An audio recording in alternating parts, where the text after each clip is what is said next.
Well, so anyway. These are very trying times for almost everybody who says he or she belongs in a party.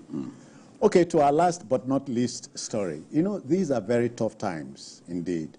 The mark of a government is how it responds to situations, given the anxiety of Nigerians over the hardship generated by a rising price of a liter of the premium motor spirit or petrol. The federal government has jumped into the fray. It assures that there is sufficient supply of petrol in the country and that by the weekend, this weekend, the product will be available nationwide. The Minister of State for Petroleum Resources, Heineken Lokpobiri, assures that President Bola Tinubu is deeply concerned about the hardship Nigerians were facing, even as he hopes that the situation would cease as soon as distribution stabilizes. Again, Lokpobiri added that the federal government was not fixing prices as the sector was already deregulated. Nigerians should avoid panic buying, he advises. First, let's hear from the Minister of State.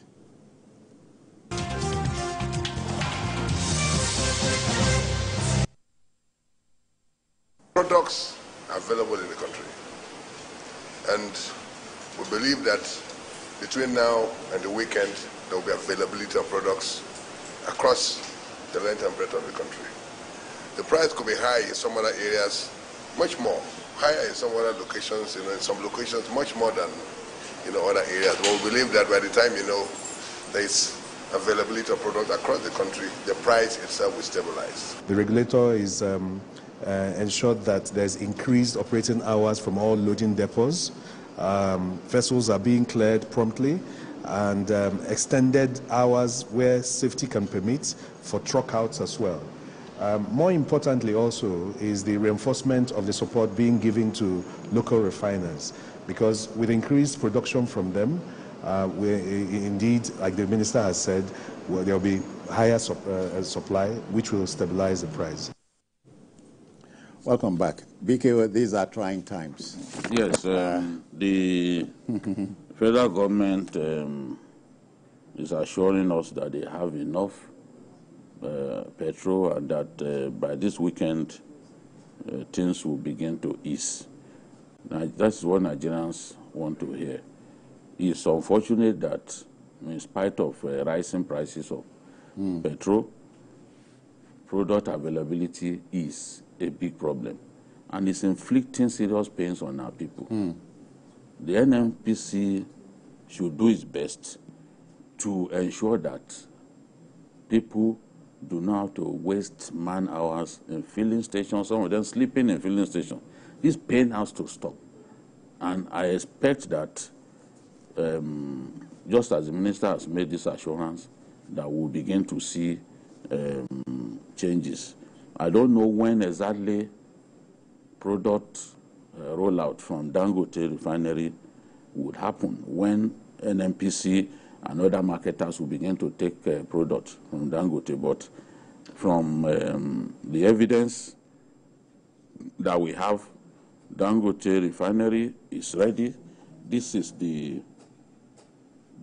a sample of premium motor spirit. You can see petrol.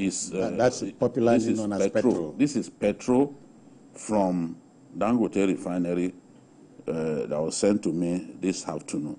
You can see it's almost crystal clear. Yeah, like water. Quite unlike what we are used to. Yes, what we are used to. Yeah. Usually close to yellow. Yeah, yellowish and red in those days, the 70s and 80s. Yes. The petrol that we used to buy in surface. The pump the tin, yes, they were usually red. So it depends on the refiner. Who's refining? I have been told that apart from aviation kerosene, that the color is consistent. Other products, you can see variation in color. This is Dangote diesel. That's even this more. Is Dangote diesel. That's pure. Normally, you see diesel.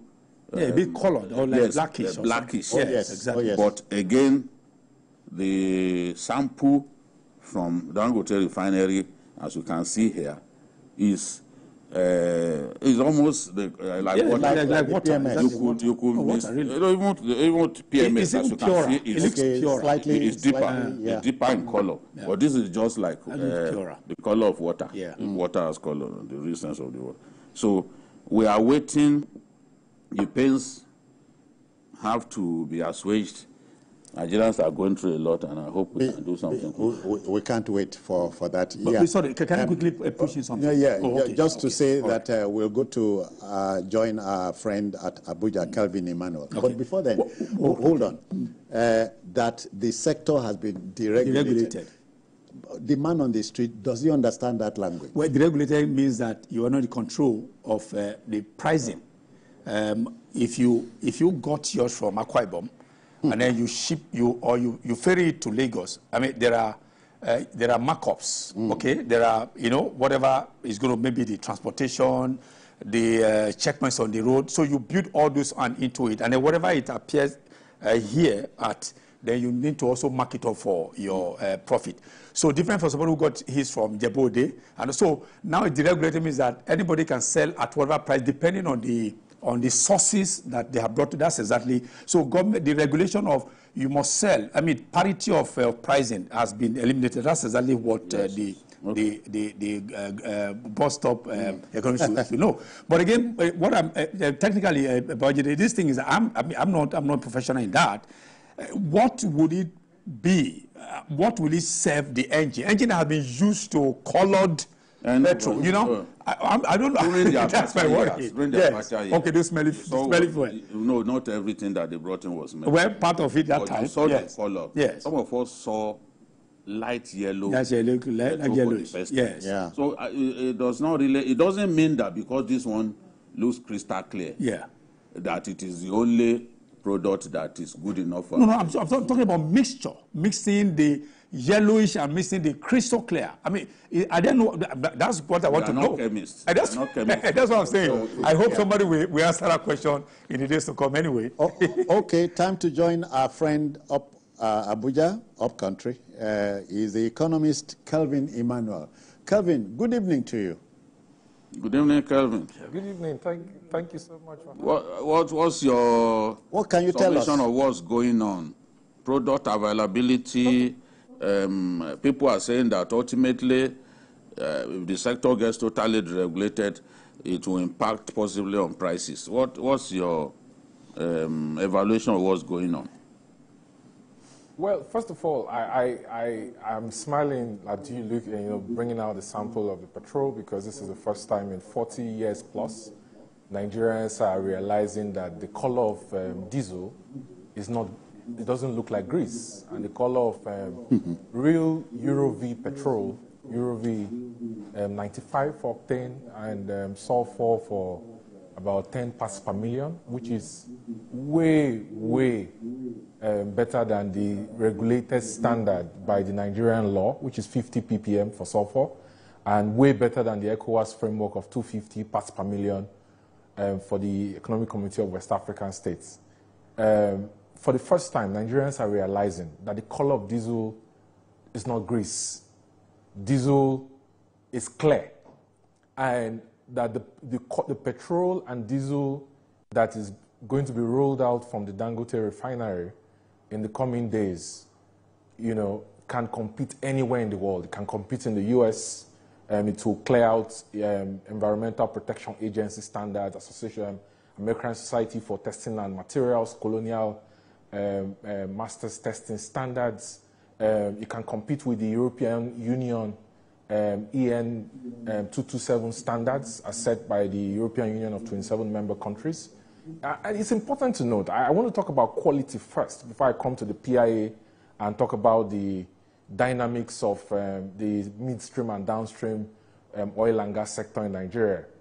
You see, the petrol that Nigerians have been consuming for years and we import into Nigeria, it's important for us to understand that it will not be accepted. And anybody who attempts, any company who attempts to bring those products into North America, into Western Europe, will be sanctioned. As a matter of fact, early this year, the European Union banned the transshipment and blending of off-spec adulterated petrol that was brought into countries like Belgium and the Netherlands for curing, like they've done with Malta.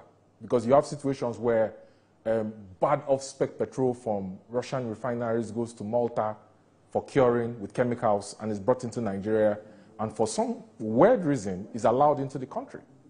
So the question is, what is the regulator NMDPRA doing about it? Okay, now let me now come to the PIA. The PIA in sections 205 up down onto sections 215 talks about the fact that post-PIA 2021 that was signed by the immediate past president, that the downstream sector on pricing is supposed to be deregulated, which means that the government is supposed to hands off control. But we have to understand that Nigerians are facing like a nightmare currently. Today as we speak, if you look at the CPI basket, 52% of what Nigerians spend money on is on food. 17% is on energy. That 17% contributes to the 52%, okay? Because you need fuel and diesel to transport, and it contributes a lot to production of food, you know? Then, if you look at the fact that NNPC controls most of the imports of petroleum products, because most of the independent marketers don't have access to FX to be able to bring in products into Nigeria, and based on the PIA, where NNPC is supposed to control only 30%, they control 100%.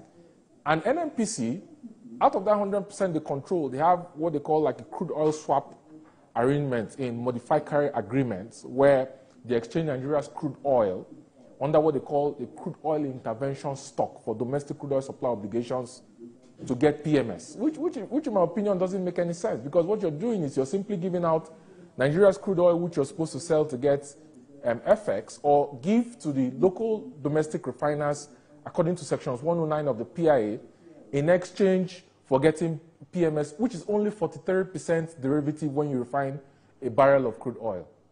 So that's why you've had a situation, for example, where today as we speak, NNPC owes $6.8 billion to international traders, and most of them have their vessels, their tanker vessels, offshore and financial hold, and they are refusing to discharge to Nigeria. So, you know, today you have a situation where the most credible solution to Nigeria's scarcity of petrol is the Dangote refinery.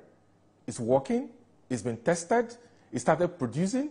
In fact, it started producing higher distillates, and you can see the sample in the studio that the refinery is finally ready to roll out products. So the question we have to ask is, why is there like a dilly-dally between NNPC and between State House and between Dangote refinery on one side is saying, okay, we need to hear from the government, because only the government, based on the current realities in Nigeria, ignoring the PIA, can set the price of PMS, because the government can say, oh, you know what, Dangote is not responsible for setting price of PMS. We need to have an agreement on how this is going to work. You know, and the government is saying that, oh, well, NNPC is saying we're going to wait until September 15, which is the date that Dangote refinery is given. Well, Dangote refinery is ready to start rolling out products. Where is NNPC? The State House has not clearly given an instruction to NNPC to say, you know what, we're deregulating this market, because the State House understands that there are political consequences for petrol price going above the current regulated price. As a matter of fact, petrol filling stations across Nigeria, they've adjusted their meter. This morning, I bought 60 liters of petrol for my car at 945 per liter. I'm not complaining, because I understand the dynamics and the complexities of the midstream and downstream sector in Nigeria. You know, but how many people in Nigeria can afford that? So the question is the government going to ask NNPC to send out a press release expressly stating that we've deregulated the market, or is the government going to apply an under-recovery on that? And even if it's going to apply an under-recovery, and this is where it gets tricky. This is where it gets tricky. Only people who stay in Lagos and Abuja are going to enjoy the benefits of that. And the reason is because, number one, Nigeria doesn't have functioning petrol pipelines around the country that can distribute and evacuate petrol from major terminals, number one. Number two, if you're going to take products through batches across the rivers, from Lagos to the Niger Delta, to Onne, to Calabar, you're going to take products to Bonny River Terminal, you're going to take products to Onitsha. You know, I don't think there are access routes for you to take products all the way to Yola, Adamawa. At what cost are you going to have it? If you're going to truck products, at what cost are you going to have it? You don't have a petroleum equalization fund. Okay? Nigeria doesn't have, and this is why I've always been complaining about the fact that Kevin, we don't have so much time. How soon do you think, because what we were told was that Naira for crude will take off in October. Yeah. Given the supply hiccups that we have, do you envisage that this can happen quickly? Yeah. Well, it depends on the government. I think the ball is on the government's court. If the government is able to supply Dangote refinery the feedstock it needs, right now at about 72 to 75% capacity utilization, it needs anywhere around 15 million barrels of crude oil per month, about 500,000 barrels of crude oil per day to be able to function. If the government is able to supply and keep to the terms of Sections 109 of the PIA that says that the government can either supply to the domestic refiners in dollar or in Naira, so that you don't have to hedge your pricing when you're delivering the products in US dollars, which you might estimate will cost you anywhere between 55 cents and about 80 cents per liter, then the government and the refinery can sit down on the table and structure out a pricing template for the public. Well, it depends on the government. I think the ball is on the court of the government to decide. Well, Kevin, I have a question based on what you just said. Well, I personally am confused because if Henneke Lubobiri has told us that the pricing or the price of fuel has been deregulated, on the one hand, we are still waiting for Dangote saying it's waiting for government to also do appropriate pricing.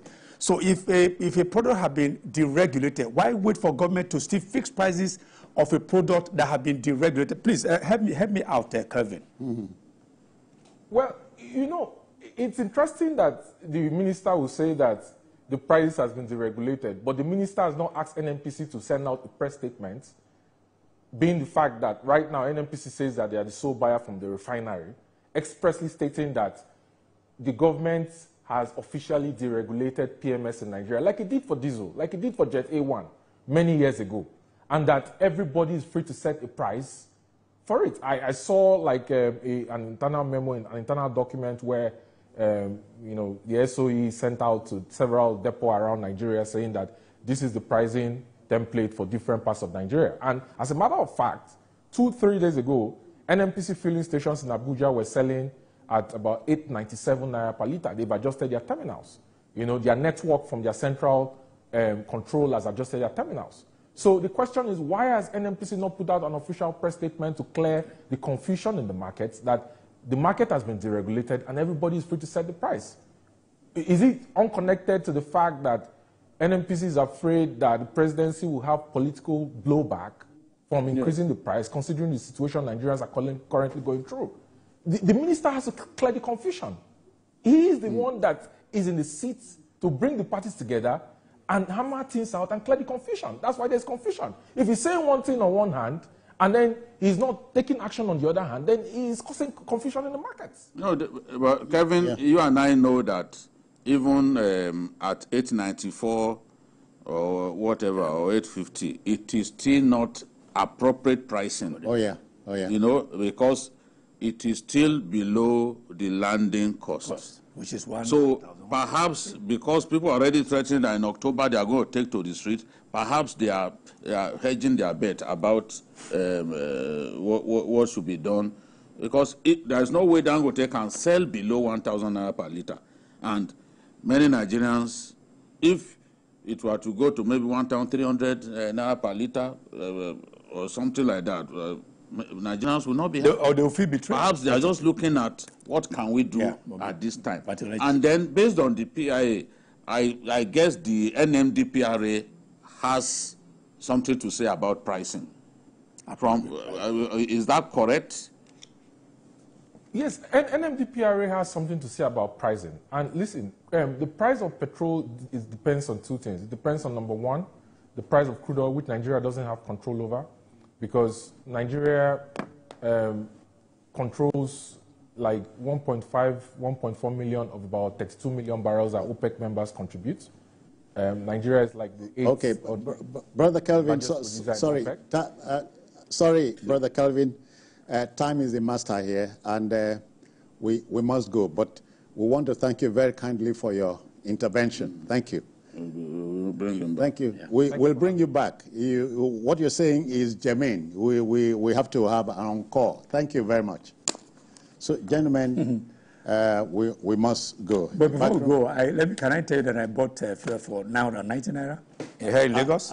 Are you complaining to me? No, I'm just telling you so that people can know what I bought at 990. For our information, thank you very much. I refuse to buy. 990. For me to come here, I bought at 990. Okay. To come.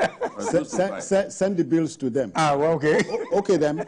Since you bought for yourself, please buy for me. No good. All right, gentlemen, we must go. But, dear viewer, if you missed any part of this, not to worry. Later tonight at 11, a repeat broadcast will take your airtime. So join us then.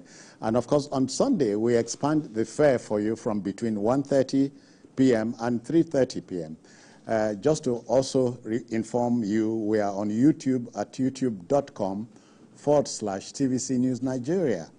On behalf of the Backroom Boys, I am Citizen Jones Usen. Bye-bye now. Take care.